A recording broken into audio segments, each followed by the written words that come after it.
Party ने जिनको ticket दिया उनके विचार ही कुछ सामने नहीं आ रहे, कुछ बोल ही नहीं पा रहे। जनता का उत्साह मेरे साथ जो आपने देखा है वो आपके सामने है। वो इस उम्मीद में है कि उनके केंद्रीय नेता आकर उनकी नैया पार करें। लेकिन गढ़वाल की जनता बहुत समय से इस बात को महसूस कर रही है कि उनका सांसद वो होना चाहिए जो अपने पैर पे स्वयं खड़ा हो सके। बैसाखियों के सहारे खड़े होकर दूसरे नेताओं के भरोसे अपनी नैया पार लगाने वाले की मंशा रखने वाले मैं समझता हूं कि गढ़वाल की जनता के सांसद बनने के योग्य नहीं। उनमें वो काबिलियत नहीं नज़र आती कि जो अपने पैरों पर खड़े हो सके, अपनी बात पर जनता को समझा सके, जनता को रिझा सके। वो बात अभी तक सामने नहीं है। वो बार बार एक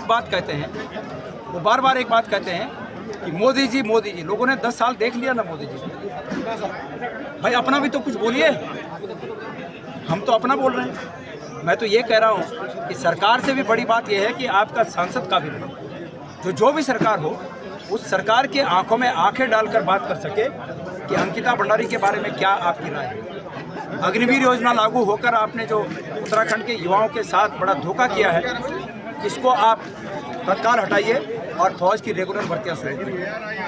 आपदा में हमारे जो लोग मारे गए, रैणी में, वो जो चमोली में एसटीपी प्लांट में 17 लोग मारे गए, उनकी जान की क्या कोई कीमत नहीं है? लेकिन इनके सांसद मौन है। तो लोग नहीं चाहते हैं कि कोई मौन व्यक्ति, कोई गूंगा व्यक्ति यहाँ का सांसद बनकर दिल्ली जाए और फिर एक बार 5 साल लोग छला हुआ महसूस करें। आपने अपने वक्तव्य में यहाँ पर कहा है कि आप सांसद बन अगर सेंटर पहुँचते हैं तो जैसे आपने भर्ती को लेकर कहा है कि आप संसद में बैठ के धरना देंगे। हाँ, क्या कुछ मामला है? बिल्कुल देंगे। अगर ये तो दुनिया की रीत है कि सीधी उंगली से घी नहीं निकलेगा तो उंगली टेढ़ी करनी पड़ेगी। उतनी हिम्मत होनी चाहिए, उतनी कुव्वत होनी चाहिए।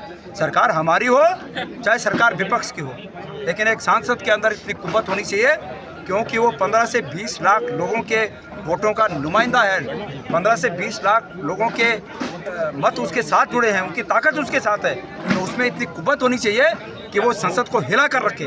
और वो भी खास करके गढ़वाल का सांसद जिस सीट से हेमवती नंदन बहुगुणा जी ने प्रतिनिधित्व किया हो, तो ऐसी सीट से जो व्यक्ति सांसद बनते हैं उनके अंदर एक कुव्वत होनी चाहिए कि वो अपने क्षेत्र के मुद्दों के देखकर उन मुद्दों पर क्षेत्र की जनता के हित में उस संसद को जाकर अपनी बातों से हिलाएं। यमकेश्वर विधानसभा में प्रचार के दौरान भाजपा को जो आम जनमानस है उनका मुंह की खानी पड़ी। सांसद जी दिखाई दिए कि उस जो जनता है उससे भागते हुए नजर आए। यमकेश्वर विधानसभा में तो बहुत ही बुरे हालात हैं। जो विधायक हैं वही ठेकेदार हैं।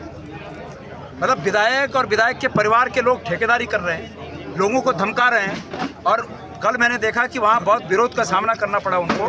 तो आप जानते हैं अंकिता भंडारी हत्याकांड में वहाँ की विधायक का जो उनकी भूमिका है वो भी सब लोग जानते हैं। यमकेश्वर की विधायक की भूमिका अंकिता भंडारी हत्याकांड में क्या है, ये यमकेश्वर के लोग ही नहीं पूरे उत्तराखंड के लोग जानते हैं। अब चूँकि भाई जीते हुए हैं, भारतीय जनता पार्टी की सरकार का आशीर्वाद है, कोई बाल बांका नहीं कर सकता। तो जब तक हैं तब तक अपना दिन पूरा करें और जनता का जो रुख है वो उनको झांकी कल दिखती है। गोदी मीडिया के बारे में क्या कहना चाहेंगे आप? देखिए, जो इलेक्टोरल बॉन्ड की सच्चाई है, उस इलेक्टोरल बॉन्ड में जो इतना पैसा मिला, मुझे लगता है, मुझे शक है कि कहीं गोदी मीडिया को भी उसका शेयर मिला। जब ऐसे बड़े बड़े पैसे, इतने बड़े मात्रा में रुपए रिश्वत के तौर पर, क्या होता है चुनावी बॉन्ड? सरकार को भाई चुनावी बॉन्ड कैसे लिया है? पहले एक कंपनी के खिलाफ नोटिस जारी किए, उसने कुछ पैसा दिया, फिर कम लगा तो उनको ईडी ने गिरफ्तार कर दिया, फिर उसने ज़्यादा पैसा दिया। तो ये कोई चंदा है? ये तो धमकी देकर क्या बोलते हैं उसको, फिरौती है ना, कि भाई जेल में पहले बंद करो, फिर जब उसने पैसा दिया उसको रिलीज़ कर दो। तो ये तो फिरौती ले रहे हैं। तो वो फिरौती का पैसा गोदी मीडिया को भी पहुंचा होगा, ऐसा मेरा अंदेशा है। इसीलिए वो देश के लोगों की समस्याओं को अनदेखा करके भोंपू के रूप में बस वही रटन लगाए हुए हैं जो सरकार को सूट करता है, जो सरकार के पक्ष में। जो भाजपा प्रत्याशी है उनका कहना है कि आप इटली वालों को अपना कह रहे हैं और गढ़वाल का जो है उसे बाहरी कह रहे हैं, क्या कहना है जी?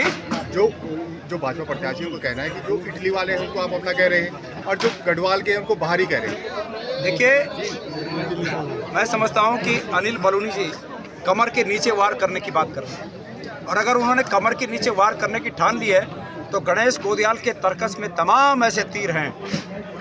इटली की बात कहाँ से आ गई? इटली की बात कहाँ से आ गई? मैं उनको पूछना चाहता हूँ कि इसी उत्तराखंड से टिहरी की सांसद, उनका मायका कहाँ है? वो इस बात का जवाब दे दें।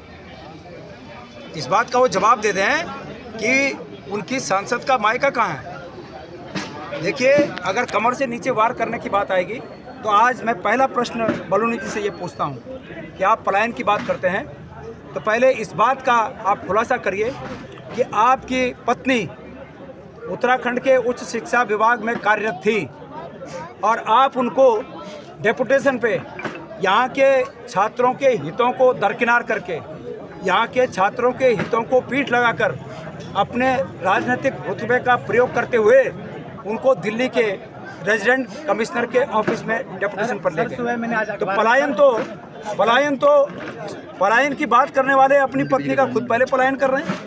तो अगर कमर से नीचे वार करने की बात होगी तो गणेश गोदियाल के तर्कस में बहुत तीर है, उसके लिए सावधान रहिए। जिससे जनसंपर्क किया जा रहा है, सुबह मैंने अखबार में पढ़ा कि हाकम सिंह वो ये चुनाव प्रचार में आएंगे, तो ये इसमें क्या बोलेंगे आप? बहुत बड़ी बात है, हाकम सिंह बीजेपी के चुनाव प्रचार में आएंगे तो बीजेपी को मुबारक हो भाई, हाकम सिंह मुबारक हो। गोदियाल जी, जो जनसंपर्क आप कर रहे हैं, किस तरह से फीडबैक मिल रहा है लोगों के बारे में क्या बोलेंगे आप? मैं तो बहुत उत्साहित हूँ और दूसरी बात है, मेरे उत्साहित होने न होने से कोई फर्क नहीं पड़ता। ये जनता की पूंजी है। जनता अपने पूंजी को किसमें निवेश करना चाहती है, जनता के हाथ में। मैं इस पर विश्वास करता हूँ, कर्मण्येवाधिकारस्ते मा फलेषु कदाचन। मेरा कर्म में विश्वास है। राजनीति में बहुत से फील्ड के लोग आते हैं। अभी मंच पर बहुत से लोग कह रहे थे, मंत्री प्रसाद नथानी जी कह रहे थे कि मैं छात्र राजनीति से राजनीति में आया। इसी प्रकार ये गणेश गोदियाल कर्म के क्षेत्र से राजनीति में आया, कर्म करते हुए राजनीति में बहुत क्षेत्रों के लोग आते हैं। कला क्षेत्र के लोग आते हैं, विज्ञान क्षेत्र के लोग आते हैं, राजनीति क्षेत्र के प्रमुख बन के, जिला पंचायत बन के लोग विधायक बन जाते हैं, राजनीति में आते हैं, सांसद बन जाते हैं। मैं कर्म के क्षेत्र से राजनीति में, मैं कर्म में विश्वास करता हूँ। मैं अपना कर्म करते जा रहा हूँ और फल देना परमेश्वर की इच्छा और मेरी परमेश्वर स्वरूप इस जनता की इच्छा है। ओपन डिबेट चैलेंज आपने दिया है बलूनी जी। देखिए, मैं चुनौती शब्द का इस्तेमाल नहीं करता।